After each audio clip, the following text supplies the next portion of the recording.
Ladies and gentlemen, Mr. Cropper here. I have a video about post-war occupation policies. I think that might even be the title that I'll end up giving it.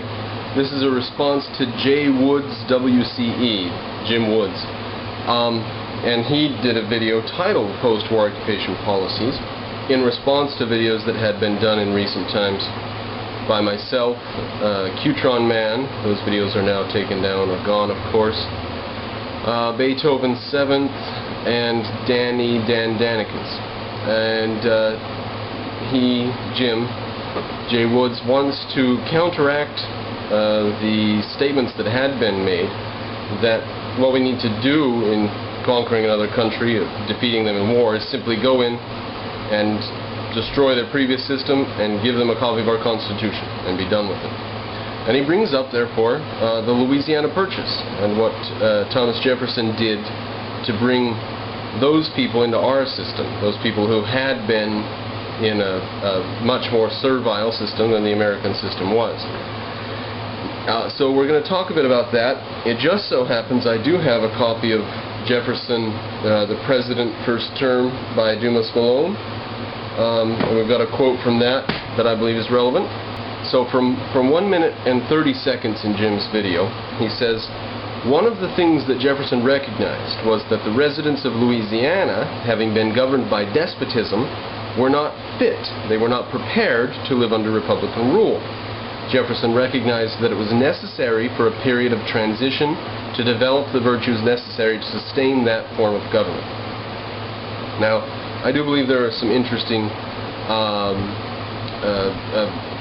side notes that need to be made and taken account of here. And the first one I'll have to mention is the fact that we didn't conquer Louisiana. Now, I'm not against a period of transition to develop the virtues. I'm not against, 1945 we conquered Japan. Say from then till 1950 we assigned textbooks in schools. We have videos, informational videos about what the jury system is and all this sort of thing. I'm not against that, but I am against giving them anything besides a good system. We should give them a good system, and ours is pretty goddamn good. I don't think that we should let them choose their own system. I'm okay with a period of re-education or transformation, but the point I want to make about the Louisiana system is they were not a vanquished foe. They had not been completely and utterly destroyed. They had not been defeated in a theater of war. They had not been shown the utter futility of their way of life. And I think that it would be much easier to get a population to accept completely new and different and foreign and unknown policies if they had been completely and utterly defeated than it would be to just buy the territory at the stroke of a pen and then tell these people that their entire way of life is changing. So with that, I'm going to go to the quote that I have from Thomas Jefferson, Dumas Malone's book here, where we quote Jefferson.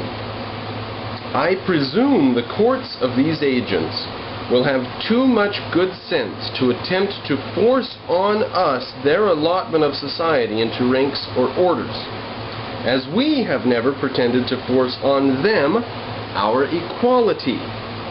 Now, let's stop for a minute. There's a little more we're going to get, but there was this big hullabaloo about the diplomatic relations, not only between France and America, but also between Britain in the mixture. And there's all sorts of special customs about how people are supposed to come into dining rooms and who's supposed to address who first and where people are supposed to sit. All these sort of customs. And Jefferson didn't want to fawningly accept all these customs and go forward with them. On the one hand, he's trying to make a stand against them and say these things are ridiculous. But on the other hand, they aren't forcing their system on Jefferson, and he, in turn, shouldn't completely force his system of equality on them. So what he did was he took a middle path. He thumbed his nose at some of the things, and he went along with some of the other things, letting the ladies go in first or whoever, but he didn't care which one he talked to first. He did a little bit of this, but not enough of that. Took a middle road. But the point is, he was trying to befriend the people. He was trying not to make the whole situation fall apart and crash. you may know that company mergers fail about as often as they succeed. Literally about 50 or 60% fail, or is it 50 or 60% succeed? But it's somewhere right in there. And a great deal of the failures of companies integrating comes from just culture clash, where there are functions that are repeated, one system has to go and the other one has to become ubiquitous, and a lot of times the companies that get absorbed by other companies lose a lot of their staff, not because they want the staff to go, but just because the staff says, oh, I'm not putting up with that shit, and they leave. And you know how people can be. People can be stupid jerks and make a big deal out of something that's not a big deal. And that happens a lot. And that's the sort of thing that Jefferson was trying to avoid. Again, Louisiana was not a vanquished foe. It was an acquired territory through the stroke of a pen. So I think that that's something that should be kept in mind.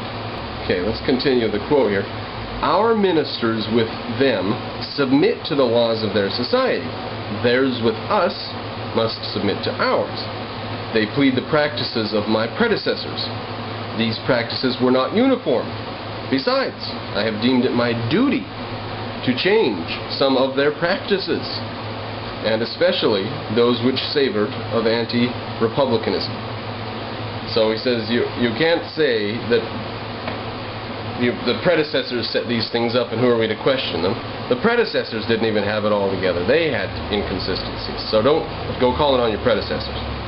There was an excellent quote I have to give from a British general, and I forget who and where. It's in Mark Stein's book, America Alone.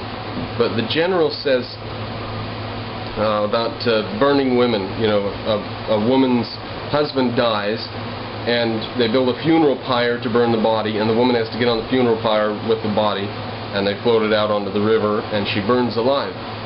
And as the British were saying, that's not going to fly anymore. Stop it. And they said, these are our customs. This is our way of life. These are our, you know. And the British general said, you have a custom and a way of life of burning widows with their deceased husband. You will go forward with your ceremony. We have a custom and a way of life, and while you're building the funeral pyre and burning it, we will build a gallows. And once you've had your funeral, we will have a hanging. You've got your way of life, you've got ours. You're going to kill an innocent woman, and we're going to hang you. That's that. That's the kind of attitude that I like. I had to bring that in, however that relates. That sends a chill up my spine. It says, yes, you have customs and we do too. You're going to obey your customs and we're going to obey ours. I love that. So I think that Jefferson was trying not to offend and trying to bring the system in Louisiana under the wing of the American system with as little trouble as possible. Again, they weren't a vanquished foe, so that's not an issue. Now, what sort of transitional things would you give to a population? Like I said, informing them about what the jury system is, or informing them about how voting is to be done in a parliamentary or congressional system, that's all fine. I don't mind a period of readjustment. But there is the question of what about the previous people in the government? Because that's the question Jim brings up. And I think that that's optional too. I don't think that we necessarily have to completely purge the original government and replace it with all new people.